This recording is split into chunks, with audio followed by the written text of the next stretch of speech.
Assalamualaikum warahmatullahi wabarakatuh. Saya Ana Wijayanti, mahasiswa pendidikan jarak jauh pendidikan agama Islam kelas A27. Pada kesempatan kali ini saya akan menjelaskan materi tentang sholat fardu. Adapun sholat sendiri yaitu secara bahasa yaitu berarti doa, sedangkan secara istilah yaitu suatu ucapan dan perbuatan yang diawali dengan takbiratul ihram dan diakhiri dengan salam. Adapun dalil yang menjelaskan tentang sholat yaitu dijelaskan dalam Quran Surat Al-Baqarah ayat 43 yang berbunyi Bismillahirrahmanirrahim wa aqimus sholata wa atuz zakata warka'u ma'ar raki'in. Sholat fardu itu hukumnya wajib bagi seorang muslim yang sudah balik dan berakal. Macamnya sholat fardu yaitu ada 5. Yang pertama yaitu sholat subuh, yang kedua sholat duhur, yang ketiga sholat asar, yang keempat sholat maghrib, dan yang terakhir yaitu sholat isya. Adapun syarat sahnya sholat yaitu 1. Suci dari hadas, baik hadas kecil maupun hadas besar. Yang kedua, suci dari najis, baik pakaian maupun tempat yang digunakan untuk sholat. Yang nomor 3, menutup aurat. Yang nomor 4, mengetahui masuknya waktu sholat. Dan yang terakhir yaitu menghadap kiblat. Rukun-rukunnya sholat yaitu yang pertama, niat. Yang kedua, berdiri bagi yang mampu. Yang ketiga, membaca takbiratul ihram atau takbiratul ihram. Yang keempat, membaca surat Al-Fatihah. Yang kelima, rukuk dengan tumak ninah. Yang keenam, i'tidal dengan tumak ninah. Yang ketujuh, sujud dengan tumak ninah. Yang kedelapan, duduk di antara dua sujud dengan tumak ninah. Yang kesembilan, sujud yang kedua dengan tumak ninah. Yang kesepuluh, tasyahud akhir. Ke-11 duduk tasyahud akhir. Ke-12 membaca sholawat Nabi pada saat tasyahud akhir. Nomor 13 salam, dan yang terakhir yaitu tertib. Adapun tata cara pelaksanaan sholat fardu akan saya jelaskan pada video berikut ini. Adapun praktek sholat yang dilakukan yaitu praktek sholat subuh. Yang pertama yaitu niat. Niat ini dilafalkan terlebih dahulu, setelah itu ketika takbiratul ihram, niat juga diucapkan di dalam hati.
Adapun hikmah dan manfaat sholat fardu yaitu 1.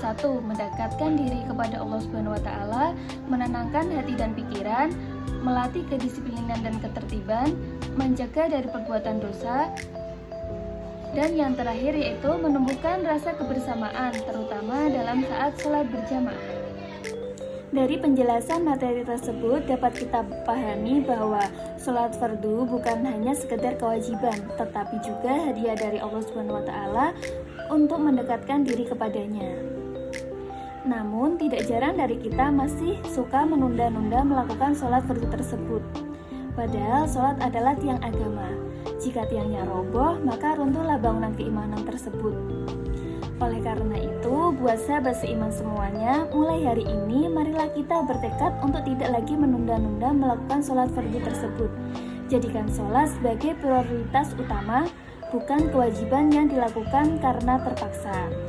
Terima kasih, sekian penjelasan materi yang telah saya sampaikan. Kurang lebihnya saya mohon maaf yang sebesar-besarnya. Wassalamualaikum warahmatullahi wabarakatuh.